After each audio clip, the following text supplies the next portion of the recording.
नमस्कार साथियों, स्वागत है आपका मेरे YouTube चैनल पर। आज हम देखेंगे सीटेट का 28 जनवरी 2023 को जो एग्ज़ाम हुआ था पेपर 1 में बाल विकास के आए हुए प्रश्नों को। तो चलिए वीडियो को शुरू करते हैं। पहला प्रश्न है हमारा, हालांकि विकास के विभिन्न क्षेत्र विद्यार्थियों की योग्यताओं का वर्णन करते हुए पारस्परिकता करते हैं, फिर भी निम्न में से विकास का कौन सा क्षेत्र मुख्य रूप से व्यक्तियों के अपने और दूसरे के कार्यों और व्यवहारों पर तर्क की प्रवृत्ति का अध्ययन करता है। मतलब विकास का कौन सा क्षेत्र है जो व्यक्तियों के अपने और दूसरों के कार्यों और व्यवहार पर तर्क की प्रवृत्ति का अध्ययन करता है। तो इसका आंसर हो जाएगा हमारा नैतिक विकास। अगला है, विकास का कौन सा सिद्धांत बताता है कि विकास सिर से पैर तक होता है। मैंने आपको बताया था विकास सिर से पैर तक होता है सेफेलोपोडल का सिद्धांत, या इसे हम बोलते हैं विकास एक विशेष दिशा में आगे बढ़ता है, मतलब सिर से पैर की ओर एक विशेष दिशा में आगे बढ़ता है। तो इसका आंसर हो जाएगा ऑप्शन सी। अगला है हमारा, कथन दिया हुआ है, अभिभावकों को बाल्यावस्था देखभाल से संबंधित चर्चा में शामिल करना चाहिए। कथन दिया गया है कि जो बच्चों के माता पिता हैं उनको बाल्यावस्था में बच्चों की देखभाल किस प्रकार से करनी है, इस संबंधित चर्चा में उनको शामिल किया जाना चाहिए। इसका तर्क दिया है, बाल विकास पारिवारिक परिवेश से प्रभावित होता है। तो यह सही है, क्योंकि जो बाल विकास होता है, बच्चे का जो बाल्यावस्था में विकास होता है, वह परिवार का जो परिवेश रहता है, उसका वातावरण, रहन सहन जिस प्रकार का रहता है उसी प्रकार से बालक का विकास होता है। तो हमें क्या करना चाहिए, उनके अभिभावकों को एक चर्चा में शामिल करना चाहिए ताकि वो एक ऐसा माहौल बना सकें कि जिसका बच्चों का विकास सबसे उत्तम हो। तो यह कथन ए सही है और आर दोनों ही सही हैं। आर एक ही सही व्याख्या करता है, हमारा आंसर हो जाएगा। अगला है हमारा, जीन पियाजे के संज्ञानात्मक विकास सिद्धांत के अनुसार वर्ग समावेशन की अवधारणा बच्चों द्वारा किस चरण के दौरान प्राप्त की जाती है। तो इसका आंसर है हमारा मूर्त संक्रियात्मक, जो कि हमारी एक संवेदी गामक होती है, पूर्व संक्रियात्मक, फिर होती है मूर्त संक्रियात्मक और उसके बाद होती है औपचारिक संक्रियात्मक अवस्था। तो जो वर्ग समावेशन की अवधारणा रहती है वो मूर्त संक्रियात्मक अवस्था में आती है। उसके बाद है हमारा, जीन पियाजे के संज्ञानात्मक विकास सिद्धांत के अनुसार किस चरण पर अधिकतर बच्चे परिकल्पनात्मक रूप से सोचने लगते हैं। तो कौन सा चरण है जिस पर बच्चे परिकल्पनात्मक रूप से सोचने लगते हैं, तो यह हमारा हो जाएगा, इसका आंसर होगा हमारा ऑप्शन डी, क्योंकि ये चौथी अवस्था होती है जब बच्चा पूर्ण रूप से विकसित हो जाता है, उसके बाद ही परिकल्पनात्मक रूप से सोचने लगता है। इसका एक प्रश्न और बनता है, परिकल्पनात्मक या निगमनात्मक तर्क करना, तो इसका भी ऑप्शन डी आंसर हो जाएगा। अगला है, लेव वाइगोत्स्की के विचारों के अनुसार विद्यार्थियों के समीपस्थ विकास का क्षेत्र पाने में मदद करने के लिए एक अध्यापिका को क्या देना चाहिए।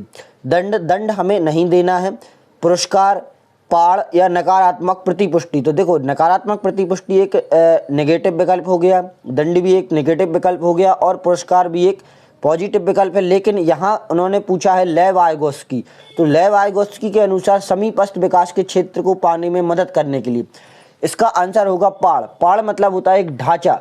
जब आपने देखा हो, जब मकान बनते हैं तो उनकी जो बहुत ऊंचे ऊंचे मकान बनते हैं, बहुत ऊंची ऊंची बिल्डिंग बनती है, तो एक बांस का ढांचा बनाया जाता है, उनसे लगकर एक पाड़ टाइप की बनाई जाती है कि जिनकी सहायता से हम अपने जो ऊंचाई के काम है उनको हम कर लेते थे, वो क्या कहलाती है, पाड़। ऐसे ही क्या होता है, विद्यार्थी के विकास में हम थोड़ी सी उन्हें सहायता दे देते हैं ताकि वह अपना पूरा कार्य सीख लें, तो वो कहलाती है यहाँ पर पाड़ देना या सहायता देना हो जाता है। जैसे कोई बच्चा साइकिल सीखता है तो हम उसको पीछे से थोड़ा सा पकड़ लेते हैं, जो उसका संतुलन बनता है और हम साइकिल को छोड़ देते हैं, तो जो हमने थोड़ा सी सहायता दी वो क्या कहलाती है, पाड़ कहलाती है। ये अक्सर पूछी जाती है। अगला है हमारा, लेव वाइगोत्स्की डैश विकास में वृद्धि हेतु डैश के हर इस्तेमाल पर बल दिया है। तो लेव वाइगोत्स्की ने खालिस्तान के विकास में खालिस्तान के इस्तेमाल पर बल दिया है। तो संज्ञानात्मक विकास में सांस्कृतिक उपकरणों पर बल दिया है। अगला है, निम्नलिखित में से किसने बच्चों में नैतिक विकास के सिद्धांत का प्रस्ताव रखा। तो नैतिक विकास का सिद्धांत दिया था हमारे लॉरेंस कोहेलबर्ग ने, ऑप्शन सी। अगला है, हमें एक कथन दिया हुआ है, क्रिया आधारित शिक्षण अधिगम को बाल केंद्रित माना जाता है। सही बात है, क्रिया आधारित मतलब जिसमें बच्चा एक्टिव रहता है, कुछ करके सीखता है, तो इसे क्रिया आधारित शिक्षण अधिगम कहते हैं और इसमें बाल केंद्रित मानना है, क्योंकि बालक स्वयं करता है और स्वयं सीखता है। तर्क क्या दिया है, शिक्षक शिक्षण अधिगम प्रक्रिया में कोई भूमिका नहीं निभाता। यह गलत है। शिक्षक जो रहता है शिक्षण अधिगम प्रक्रिया में कहीं सहायता के रूप में, मार्गदर्शक के रूप में और कहीं कहीं मुख्य भूमिका के रूप में भी निभाता है। तो इसका आंसर हो जाएगा ए सही है, लेकिन आर गलत है। अगला है बहुबुद्धि सिद्धांत। बहुबुद्धि सिद्धांत हार्वर्ड गार्डनर ने दिया था। इसके अनुसार क्या है, बुद्धि विभिन्न प्रकार की हो सकती है, बुद्धि को तेज नहीं किया जा सकता, गलत। बुद्धि को सटीक रूप से मापा जा सकता है, गलत। सभी व्यक्तियों में बुद्धि स्तर एक समान है, यह भी गलत है। अलग अलग व्यक्तियों में बुद्धि का स्तर अलग अलग होता है। तो इसका आंसर हो जाएगा ए। हार्वर्ड गार्डनर के बहुबुद्धि सिद्धांत के अनुसार बुद्धि विभिन्न प्रकार की हो सकती है। अगला है हमारा, लेव वाइगोत्स्की भाषा को किस प्रकार देखते हैं? भाषा अधिगम प्रक्रिया है बाधक? नहीं, भाषा कभी भी अधिगम यानी सीखने की प्रक्रिया है बाधक नहीं होती है। भाषा एक सांस्कृतिक उपकरण है जो अधिगम को सुसाधित करती है। थोड़ा टाइपिंग मिस्टेक है, तो यही हमारा सही हो जाएगा। एक सांस्कृतिक उपकरण है जो हमारे अधिगम को सुसाधित करती है, सहायता करती है अधिगम में। अगला है, लड़कों के लिए नीले रंग के कपड़े और लड़कियों के लिए गुलाबी रंग के कपड़े खरीदना किसको बढ़ावा देता है? लिंग रूढ़िबद्धता, जो कि मैंने आपको बताया था। इससे संबंधित प्रश्न हमेशा सीटेट में एक देखने को मिलता है और एक रोग से संबंधित प्रश्न देखने को मिल जाता है।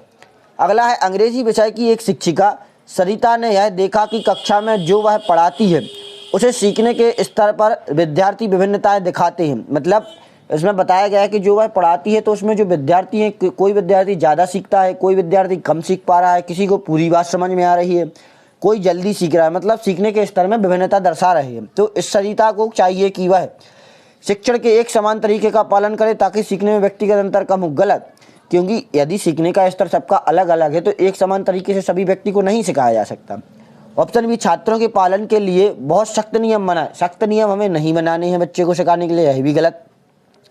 सीखने में सुधार के लिए अपने शिक्षण में विभिन्न प्रकार के अनुभवों को शामिल करें, यह सही हो जाएगा। क्योंकि सीखने का स्तर बच्चों का अलग अलग है तो उसमें विभिन्न प्रकार से सुधार करें, अपने अनुभवों को शामिल करें। अगला है हमारा, मूल्यांकन का उद्देश्य क्या होना चाहिए?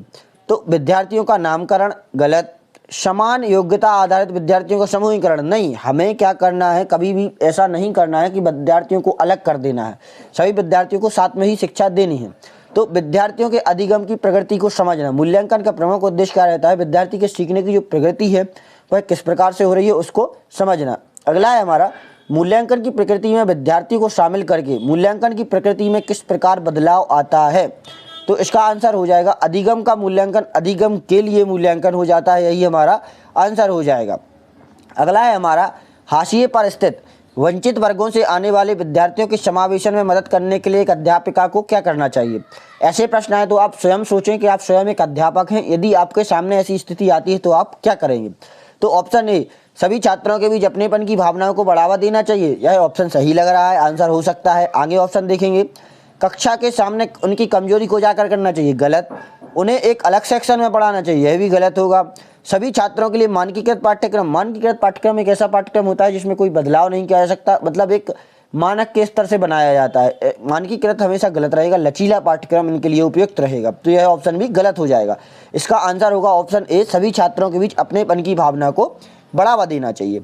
अगला है, कक्षा में एक दृष्टिबाधितता से जूझते शिक्षार्थी के समावेशन को बढ़ावा देने के लिए एक अध्यापिका को क्या करना चाहिए? इसमें भी आप सोच लें कि आप स्वयं अध्यापिका हैं या अध्यापक हैं और एक दृष्टिबाधित छात्र आपके बीच में है, तो आपको उसको समावेशन मतलब ऐसी प्रक्रिया जिसमें सभी प्रकार के छात्र, चाहे वो दृष्टिबाधित हो, चाहे वो कमजोर बुद्धि वाले हो, तीव्र बुद्धि वाले हो, सामान्य हो, सभी प्रकार के छात्र एक ही कक्षा में अध्ययन करें, यह समावेशन कहलाता है। तो आप क्या करेंगे? जानकारी का मौखिक विवरण देना चाहिए। भाई दृष्टिबाधित है तो जानकारी का मौखिक विवरण दे सकते हैं, तो यह उसके लिए सहायता हो सकती है। ऑप्शन बी, संप्रत्यय के विवरण है तो चार्ट दिखाना। भाई दृष्टिबाधित है तो चार्ट तो देख ही नहीं पाएगा, गलत हो जाएगा। सांकेतिक भाषा भी वह देख नहीं पाएगा, यह बहरे लोगों के लिए हो सकती है उपयोगी। उनकी तरफ बार बार देखना, उससे भी कोई मतलब नहीं, क्योंकि भाई तो दृष्टिबाधित है, आपको देख नहीं पाएगा। तो इसका आंसर होगा जानकारी का मौखिक विवरण देना चाहिए ताकि वह सुन के समझ सके। अगला है हमारा, एक शिक्षक अधिगम आरामधरता पठन वकल्य की क्या विशेषता है? तो इसके लिए क्या होता है, मतलब एक ये रोग ही पूछा गया है, हिंदी में पूछा गया है। पठन वकल्य मतलब पढ़ने में कोई समस्या संबंधित होगा शायद, तो इसका क्या हो जाएगा? पठन वकल्य। लेख के बोध में कठिनाई मतलब पढ़ने में समस्या, तो इसका क्या आंसर हो जाएगा? लेख के बोध में कठिनाई। लेखन है जो आपने लिखा हुआ है उसको बोध मतलब समझने में जो कठिनाई होना, तो एक हिसाब से जब लिखे हुए को आप पढ़ेंगे तो उसमें कठिनाई होना क्या हो जाएगा? हमारा पठन वकल्य।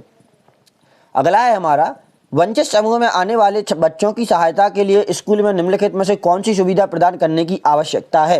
वंचित वर्ग से जो छात्र हैं उनके हम क्या सुविधा प्रदान कर सकते हैं? तो पहला है विषयों के चयन में लचीला प्रदान करना, यह सही हो सकता है। बी, कक्षा के सभी बच्चों के लिए समान शैक्षिक कार्यक्रम, यह गलत रहेगा। उनकी आवश्यकता के अनुसार उन्हें कार्यक्रम देना चाहिए। सी, उन्हें किसी भी विशेष स्कूल में प्रवेश लेने के लिए बाध्य करना। बाध्य हमें नहीं करना है किसी भी चीज़ के लिए शिक्षा शास्त्र में या बाल विकास में।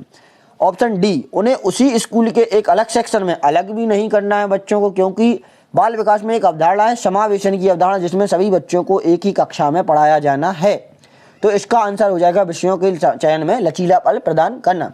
आप बाल विकास का जो सीटेट का जो भाग रहता है उसको आप जो नकारात्मक कथन है उनको छांट कर भी आप एक इनके अच्छा स्कोर कर सकते हैं। 18 से 20 मार्क्स आप आसानी से इसमें स्कोर कर सकते हैं एक पॉजिटिव कथन को ढूंढकर।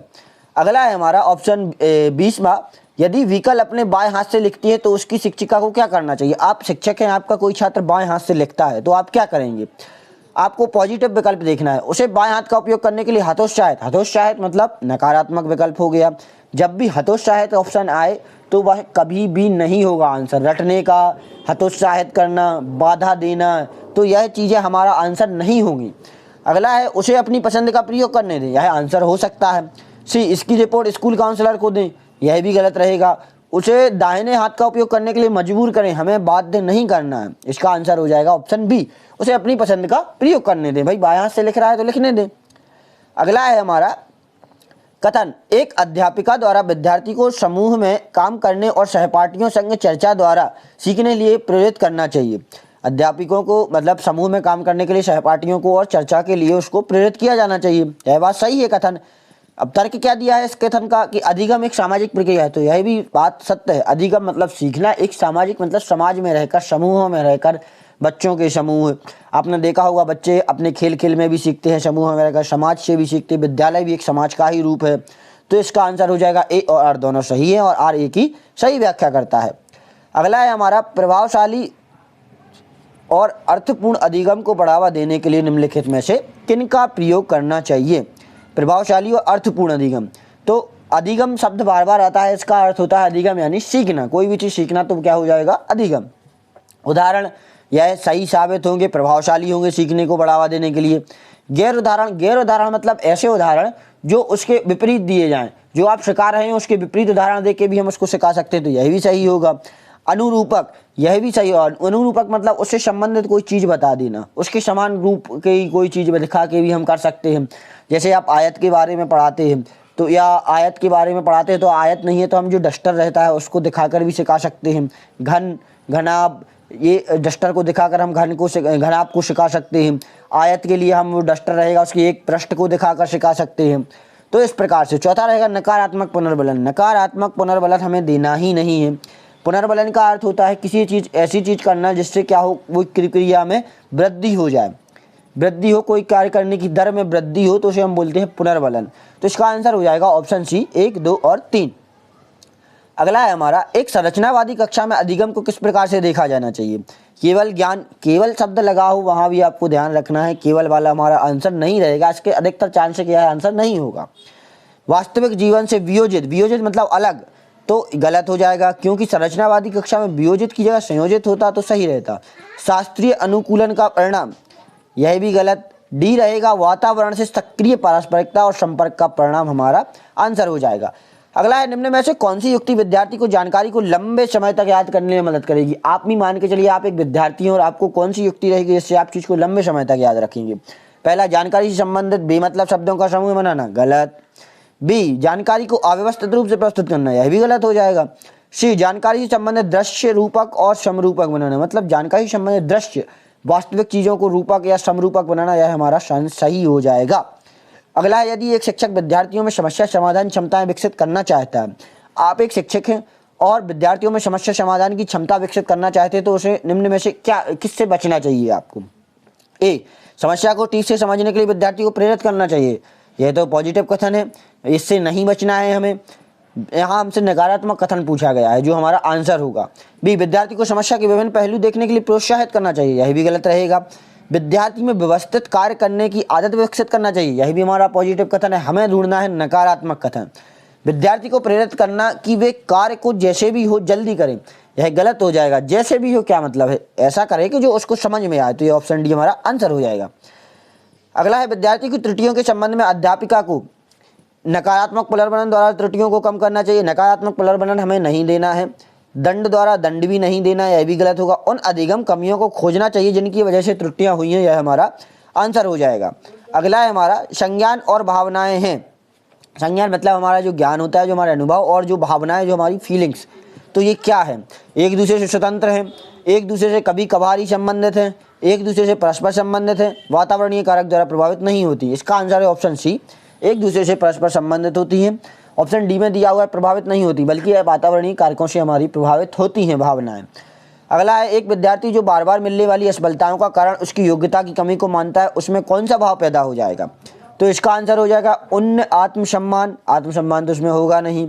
अधिगम निस्सहायता, सकारात्मकता, आत्म अवधारणा, सकारात्मक भी नहीं बनेगा उसमें। आत्म प्रभावकारिता में वृद्धि भी नहीं होगी, क्योंकि वह बार बार असफल हो रहा है, तो उसमें अधिगम निस्सहायता मतलब सीखने में असहाय महसूस करने लगेगा, वो उसको लगने लगेगा कि मैं सीखने योग्य नहीं हूँ। अगला है राष्ट्रीय शिक्षा नीति 2020 ने किस पर जोर दिया है?